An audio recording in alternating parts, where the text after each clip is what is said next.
Welcome to Your Cyber Path, the podcast that helps you get your dream cybersecurity job by sharing the secrets of experienced hiring managers and top cybersecurity professionals with you. Now, on to the show. Hey, everybody. Guess what? It's time for Your Cyber Path. My name's Kip Boyle, and with me here is Jason Dion. Hey, Jason. How are you Kip. today? Nice to see you again. Great to be here back on the podcast doing another wonderful episode. Yeah, thank you very much for being here. Really appreciate your commitment to helping our audience figure out what they need to do to get into a cybersecurity career, or if they want to accelerate their cybersecurity career, they want a promotion, they want more responsibility. Of course, greater compensation comes with greater responsibility, so that's good too. And anyway, that's what we're all about, everybody. So welcome to the episode. And what we're going to talk about today is we've reached kind of the halfway point in our series on something called security architecture and design principles. And this goes all the way back to the early to mid 1970s. I'll spare you the recap of the paper that we're drawing these principles from, but you can always go back and check out our prior episodes where we really break it all down and tell you where this is coming from. Today, what we want to do is we want to talk about the next design principle. Last time we talked about work factor. Go back and listen to that episode. Today, we're going to talk about something called Failsafe Defaults. And this is the first of the last 5 principles that we're going to talk about. Now, why do we even talk about principles? Because if you use them in your job, you're going to sound like an excellent analyst. You're going to sound super smart. And you're going to make higher quality decisions on the job if you use these principles to guide your work. So, Jason, what is a fail-safe default? I mean, what does that even mean? Yeah, so if we go to the pure definition back from the paper, it says the protection mechanism should deny access by default and grant access only when explicit permission exists. So really what we're talking about here is that the best condition, the fail-safe condition, the default condition is always going to be locked, right? And so if you think about it like a physical world, and I have a security gate in my neighborhood, if the power goes out, what should that gate do? Well, if we want best security, we want it to lock in the shut position so nobody can get in and nobody can get out. Right. Well, that can be a dangerous thing in the physical world because we might lock you into a neighborhood where there's a fire going on or something like that, and we wouldn't want that. But in the security world, we do want that. We want things to lock down. And so anytime you have something that can make a choice and there's an error, the error should always be to a lockdown condition. And that's really what we're talking about here with fail-safe defaults at a very, macro level. You know, what this reminds me of, you have a background of working in the Navy. And when I heard you speaking just now about, hey, locked gates, they should fail closed, although that can be dangerous. Well, that happens all the time on ships and submarines, doesn't it? Yeah, exactly. We have a lot of different things that we use that are mechanical systems, and a lot of them are controlled by computers. And for example, on a submarine, you want to be able to open the valve and take water in, which then allows you to get heavier and sink down, which is what a submarine wants to do because it's always trying to maintain buoyancy. And if it needs to rise, it would push that water out by using air, and it pushes it out of that bellows in that system that holds all that water. But you're right. We would want that to always fail closed so that we're not taking on more water in the case of an issue. And that way we can then try pumping out that water and get ourselves back to the surface. And what about and I don't know, so I'm asking seriously, what about like the idea of watertight compartments, right? On movies, you see this all the time where a ship comes under attack and the order goes out and all the, doors are sealed. And if there's crew on the wrong side of a door, well, that's kind of too bad. Well, that is a decision that's to be made. And so the big difference here is when you talk about those sealed doors on a Navy ship, they're not done automatically. We physically go and lock those doors. And the reason is exactly for what you said, to be able to hopefully get the people onto the right side of the door before we shut it. But if we have to make the decision of losing a ship of 1,000 people or losing one sailor who's on the wrong side of the compartment when the order goes out, we're going to choose the 1,000 over the one, right? It's the needs of the great over the needs of the few. Yeah. But you're right. It is that fail close mentality where we have to start shutting these doors. And recently I was on a cruise. I love going on cruises, and if you ever go on a cruise ship, as you're walking down the halls, you'll see these electric doors that are called fire safe doors, and they're held open by a magnet. If they lose power, those doors will all lose the magnetism and they will shut. And when that happens, that is a fail-safe default to prevent fire from going from one compartment to another Right. on a large ship like a cruise ship, because they simply don't have enough crew in all these different spaces to shut these doors manually in time when there's an issue. And that's why they have these Yeah. automated systems to do it. Yeah. And a 16-deck cruise ship, I can imagine everybody fanning out to lock doors manually. That ain't gonna happen. You're right. Yep. I wanna give one more real world example, and then I think we should turn our attention to how fail-safe defaults work in computer systems. But some of the examples we've given so far are a little bit esoteric. Like if you've never been on a ship or a submarine, you're just imagining what it's like or thinking about Hollywood depictions of it. But here's a fail-safe default that we use all the time. Almost every one of us has used this. Some people use it multiple times a day, and that's an elevator. Elevators have a fail-safe default, which is if the elevator stops functioning, if the cable becomes frayed and breaks, the car that you're standing in is going to grip the rails and not go anywhere. It will not go rushing to the bottom like so many trapped Jedis on a spaceship. That's not the way it works. So, and thank God for that, right? Because we do want a fail-safe default like that on our elevator systems. So anyway, just thought I'd throw that out there in case, people were wondering like, well, will I ever actually encounter a fail-safe system? Yes, in the real world, you will. Now, let's talk about how this works in the computer setting. So every modern multi-user operating system has something that will allow you to protect resources, all right? Some kind of a mechanism. And you can rarely see it directly, but you can see it working. So anytime you've ever set permissions on a file, you actually have manipulated this protection mechanism. So in Windows, this thing is called the Security Reference Monitor, or the SRM. And it's been in there since Windows NT whatever. What was the first version of Windows NT? 3.1, something like that? Well, it was Windows 3.0, Windows 3.1, and then once it got to 4.0 is when they started calling it NT because that was Okay. new technology. Right. Okay. So Windows NT has a security reference monitor. So does Windows 2000. I feel Every old now, Kip. Windows. I'm sorry. I Now know. that I remember that, the fact that I knew that makes me feel really old. Sorry. I saw your brain like go into overdrive for just a moment as you were trying to retrieve that record. Um, but every Windows since Windows 2000 has this security reference monitor deep, deep, deep inside of it. And what it's supposed to do is whenever somebody tries to log on or access a folder or file or get to a printer share or even file share or send a print job to a printer, anything that has an access control list, the security reference monitor is supposed to check to make sure that you have permission to do that before the system allows you to do it. And this is a form of a fail-safe response. Can't even say it right. Fail-safe default, because it's supposed to not give access by default unless you can present a token that says, no, I should have access to it.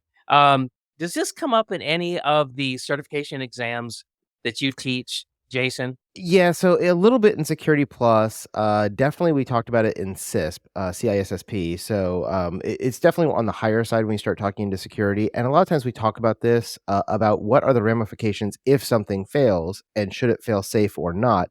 And there's really two ways something can fail, right? It can fail closed or it can fail open. And we talked about this with those valves, and we talked about real world bringing the water into the submarine or pushing the water out. The safe thing, the fail safe could be that when something fails, we would push all the water out so the submarine comes back to the surface Right. and the people can get off. But that would be really bad in the middle of a war because you come to the surface, now they sink you and all that kind of stuff. So these are design decisions that have to be made. And you'll notice we didn't say fail open or fail closed as the default. We said fail safe. Now, what is safe? That depends on your particular system and how you want to do it.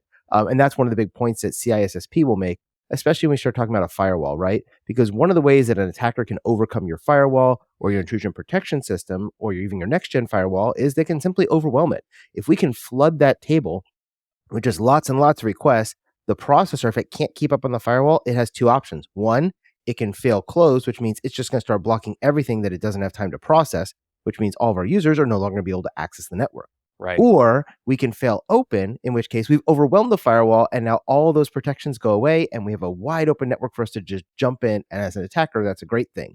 And again, you can configure it either way. It really depends on what you want to do. And that's the point that CISSP makes is you've got to decide, is security more important or is operations more important? And if security is more important, you fail shut. If you think that operations is more important, you fail open. And those are those design decisions you make in your network there.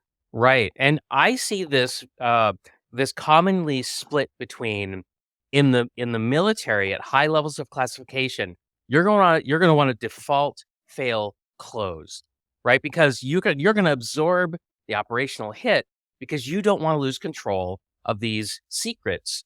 In the private sector, you're probably going to default open because when you default close, if you're like an e-commerce company or something like that, you're not going to be able to serve customers. You're not going to be able to book revenue. It's going to really hurt for you to fail closed. And so, that's a big difference that people sometimes run into. They do cybersecurity work in the military, in the DoD, and then they get a job in the private sector, and the whole thing is just flipped upside down from what they're used to. Yeah, and actually, speaking of CISSP, I'll give you an example going back to when I was running the Theater Network Operations Security Center. Mm. My physical security manager, who had been doing physical security for 10, 15 years, super, super smart guy. One of the domains on the CISSP is physical security. Yep. Well, he needed to get his CISSP for the position he was in because he got promoted and now he needed that certification. And we kept sending him to classes. He kept studying. And the area he kept failing, he failed 4 times before he Oh, passed the no. exam, was physical security. Now, why was that? Because we do things differently in the military than what they do in the civilian world. That's right. And one of the examples of this was one of the questions I remember from the exam. And don't worry, IC squared, this was from over 10 years ago. I'm sure it's not in your database anymore, so I can share this question. But essentially, it was a question that said, hey, you walk into the server room, you see there's smoke, you see there's fire. What do you do? And there was like 4 choices. Like one was, grab the backup tapes. One was alert personnel in the area that there's a fire and make sure they get out. One was lock the door so the fire can't spread and whatever those things were, right? One was initiate the fire suppression system or whatever it was. And the answer in this case was get the people out, right? And the military guy, his mindset was no, protect the data. Make sure you lock the door and you grab the backup tapes. And it's just one of those things that, the way the military would do it versus the way that the civilian sector, in the civilian sector, it's always people first, right? So anybody who's taking their CISSP and you come from a military background, remember people first, because that will bite you in the butt. And he literally kept failing that one section over and over. After his 3rd failure, I sat him down, I said, what are you doing? And we started going through and I was like, let me give you some sample questions. I gave him one like that. He's like, oh yeah, you locked the door. I'm like, no. And once we identified that was the problem, he passed the next time up. And I just had to recalibrate and said, okay, forget everything you know from the military. All you need to remember, people first. And once he did that, he was able to pass. Oh, that's so important. And another way of saying that is you have to think about like what do the test authors like? What answer are they looking for? Mhm. And I think CISSP was really designed by people who worked in the private sector. It wasn't designed by people who work in DoD or in defense contractors. I remember when I took that test, that was a big part of passing it was asking myself, okay, what did the test writers think was the right answer as opposed to what I thought was the right answer? Because at the time that I took it, the test writers were people that were way more senior in their careers than I was, and they had worked on mini computers and mainframes, and I'd never worked on any of those systems. I was working in distributed systems, Unix and Windows, and so I remember when I went to these prep courses, that's what they were telling me, like, please be careful here because. And I don't that's know, one of is the it things- still that way? Yeah, that's one of the things I tell my students all the time. If you take any of my courses, when you get to lesson 3, I have a lesson called exam tips, and it changes from exam to exam, but I kind of bring out, in 3 or 4 minutes, like, hey, before we get started studying for the next 20, 30, 40 hours for Security Plus or whatever certification we're doing, here's the things you need to remember. And one of the big points I always make is, look, you may be a really, really smart person, and you've been doing this for 5, 10, 15 years, and you come from a military background or a civilian background or whatever background it comes from. Forget all that. When it comes to the exam, you have to remember what I teach you in this course, because what I'm teaching you is based on the exam objectives, and it's based on what CompTIA or IC squared or PeopleCert or whatever the provider is who writes it, what they think the right answer is. And you can argue with me all day long, and I get students who email me every day, Jason, you said this, and that's not true. I had one today where they were focused on one word in the question, and I'm like, no, read the next word over. That's what explains it. And it goes back to what does the textbook say and how do they define it? Because some people define threats and vulnerabilities different than the way we do on this podcast and the way that we do in industry. And that can cause problems when you go to the exam. So one of the things I always remind people is this is why you take a good course or you read a textbook so you can understand what is the language that company uses because their language is going to be different. And that can make a difference on the exam. Now, if you go with the CompTIA way versus the way you learned it at work, well, the reason we have to go with the CompTIA way is because they have to choose a standard, and they've chosen the standard that we're all going to use because we all use different things at the workplaces you go. And you've probably seen this. I mean, you've had a lot of jobs over the last 20 years. If you're working with a bank versus an insurance company versus an entertainment complex, they probably use different language in those areas, and you have to learn to speak their language. Right. And the exam isn't going to take that into account. They're just going to take into account what is the standard that they want to use. That's right. Absolutely. So that's a great exam taking tip. And that one's actually stood the test of time because I took my CSSP a long, long time ago. Another example that I want to give everybody about failsafe defaults and how things are not, what they may seem is let's say you unpack a computer, and it doesn't matter if it has Windows on it or Linux, right? These are discretionary control access systems. There's a little orange book lingo for you there. But when you open these things up, by default, you are either the admin or the root user. By default, you have control over everything. And so these things come out of the box with a completely open demeanor, right? So it's actually failed open. Now, why does it default open? Well, one of the reasons is because the people who made the computer don't want to have to sit on the phone with you and explain how to set up security. They just, they figure if you need more security than what you're going to get out of the box, that's for you. Yep. So it's kind of a support issue for computer makers, but also I think it recognizes the fact that not everybody needs a lot of security, or maybe they don't need any security. So anyway, and this is one of the reasons why in the private sector anyway, right now, we continue to talk a lot about restricting the ability of ordinary people who are just using computers to get things done from being admin on their machine. Because when malware gets on the machine, if it can, it'll inherit your permissions, the rights that you have on the machine. And if you're not the admin, then either that malware is not going to work, or it's going to work with a more limited effect, or it's going to have to contain logic to escalate its privilege in order to gain admin and then do what it needs to do. So this is a really interesting phenomenon that I remember encountering at work and just sort of wondering about it, like, why don't these things come out of the box, with more security? And over the years, I kind of detangled all this and realized, kind of why this was. And anyway, so. Well, yeah, I mean, one of the things I always talk to my students about is that there's always this challenge between security and operations, right? Yeah. And it's this teeter-totter effect, right? If I have more security, I end up getting decreased or slower operations. And if I get more operations, I have decreased or lower security. For example, if I wanted Kip to come over to my house and clean my house today, if I leave the door unlocked, it's really easy for him to walk in and clean. So operations is achieved very easily. He doesn't need a key, doesn't need a code, just walks right in. But if I start adding things like he's got to have a badge, or he's got to have a thumbprint, or he's got to have a PIN number, that creates a whole lot of stuff that I have to do ahead of time to secure this. And that creates a lot more challenges for him to get here. So if he wants to get to my house, he's got to go through the security gate. He's got to then unlock my front door. He's then got to go up to my server room and unlock that. And he's got to go through all these different places where there's places to stop him, and it adds more friction, right? And so the more friction, the more security, the more less operations is the way I always look at this. And this is always a trade-off. And we as security folk have to realize that it's not all about security all the time. Right. We do security for the benefit of our systems and for the benefit of our end users, for them to be able to accomplish a goal.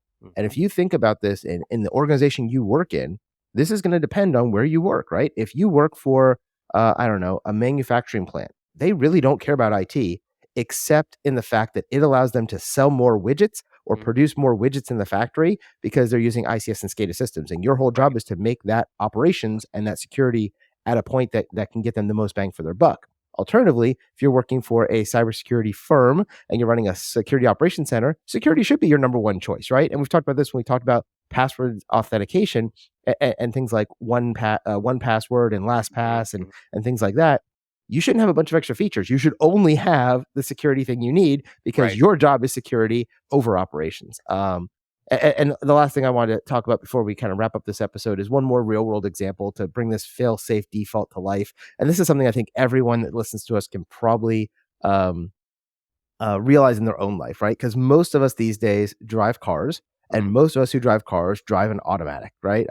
Few people these days actually drive stick. So think about when you get in your car in the morning to go to work, right? Your car, you turn it on, it's in park, right? If your engine is off and you try to turn off the engine without being in park, it won't let you do that, and it won't let you take out the key, right? That is a secure or a fail-safe default. Is that the engine must be off, you must be in park before you can remove the key. Another one is if you want to start the car, right? When you go to start the car, you have to push down on the brake pedal. And the reason is we don't want to accidentally have that thing go into neutral or drive. And if you turn on the car, it starts rolling away. But if you have your foot on the brake pedal, it goes, okay, you're behind the wheel. It's safe for me to turn on this car and remove the parking issue, Yeah. right? And those are the kind of things we talk about with this fail safe, is to make sure you are in a secure and safe method that is a known method so that you can then move forward from. Exactly. Well, there's probably a lot of other real world fail-safe defaults that you can think of. And so I hope we've given you a few. And maybe as you're going about your day, you might encounter one or two more. But as we wrap up this episode, the thing that we really want you to take away from this is all these security design principles can be helpful to you on the job. Because guess what? You've seen this already if you're already working in cybersecurity or technology. Things change all the time. That's probably the one thing we can count on, is that everything's going to change all the time. But these security design and architecture principles, they don't change that much. So we can continue to rely upon them in an ocean of change. And so that's why we wanted to bring them to you. Any last words, Jason? Yeah, not on Failsafe, but the one thing we did want to mention is I want to thank the audience for helping us with the Accolade Certified Cyber Resilience Fundamentals exam. That came out last month, and it's gone through beta, and now it's in live production. We've had a lot of people taking that exam, and if you want to take that exam as well, you can. Before we talk about that, Kip, what is the CCRF? Can you give us kind of the 10-second elevator pitch? Yeah, absolutely. And by the way, congratulations on saying fundamentals, because that's not the word you wanted. Yes. I appreciate that. I'm So getting used to it, though. It's growing on me. thank you. So if you get the fundamentals certification from Accolade, what that's going to mean is that you are going to have a basic vocabulary and understanding of the knowledge and the concepts around cyber resilience based on the NIST cybersecurity framework. And you're going to be ready to join a team of other cybersecurity people and be productive right away in helping your organization become more cyber resilient and stay cyber resilient. That's what this certification was designed to do. And there you go. There's your 10-second elevator pitch. Yeah, and this is the first level in a two exam series. So the first level is the fundamentals, as Kip just made fun of me for. And the reason he's making fun of me is because when we were brainstorming the names, I kept going for foundations, and he liked fundamentals, so we ended up going with fundamentals. So it is the Certified Cyber Resilience Fundamentals. And the second level is the Certified Cyber Resilience Practitioner, and that comes right after fundamentals. So Right. once you pass fundamentals, that's so you can be a team member. Once you go to practitioner, that qualifies you to be a consultant, somebody going in and helping organizations and leading a team of cybersecurity analysts to be able to get their organization onto sure footing as they move forward with cyber resiliency. And both of those come from the textbook, which is called Mastering Cyber Resilience, which you can find on Amazon or any of your favorite places to buy books. And you can find that if you go to accolade.com and just click on books, you'll see that textbook there, or the certifications if you want to learn more about them. Really low cost certification, great way for you to learn a lot of information about the NIST cybersecurity framework and how to use it practically. So it's not just a knowledge based certification here when you get those two. It is something that shows you can do this on the job and act as a consultant doing the stuff that Kip and his team does on a daily basis and has for 10 plus years over at CRO at Cyber Risk Opportunities. So we hope you find it valuable. We work with a lot of hiring managers to make it valuable and so that it's recognized in the industry. We've gone through all the long, arduous steps that took forever to go through so it could become an internationally recognized certification. But we did that because we want to make sure it's valuable to you and it's not just a quote money grab, as I've seen some Right. certifications do. So anyway, that was my my pitch on CCRF. If you're interested in it, you can find that at accolade.com, AKYLADE.com. Yeah, you can learn more about it there and decide if it's right for you. Well, thanks, Jason, for mentioning that. As you knew, I forgot completely to mention it. So thank you very much. Okay. Well, listen, everybody, thanks for being here. And as we wrap up, I just want to remind you that with every episode that we publish a full transcript as well as any notes that you might need to take full advantage of the information that we have provided to you. And it's really easy to find the episode. You just go to yourcyberpath.com/ and then the episode number, which you can get straight out of the episode description in your favorite podcast player. You can also go to yourcyberpath.com to sign up for Mentor Notes. Now, Mentor Notes is something that I write every other week, and it's about 500 words, so it's quick and easy for you to read. And I try very hard to make it as actionable as possible. My goal is to give you tips and tricks to either start your cybersecurity career or accelerate the cybersecurity career that you're already in. And look, if you give it a try, if you don't like it, the unsubscribe function is super easy.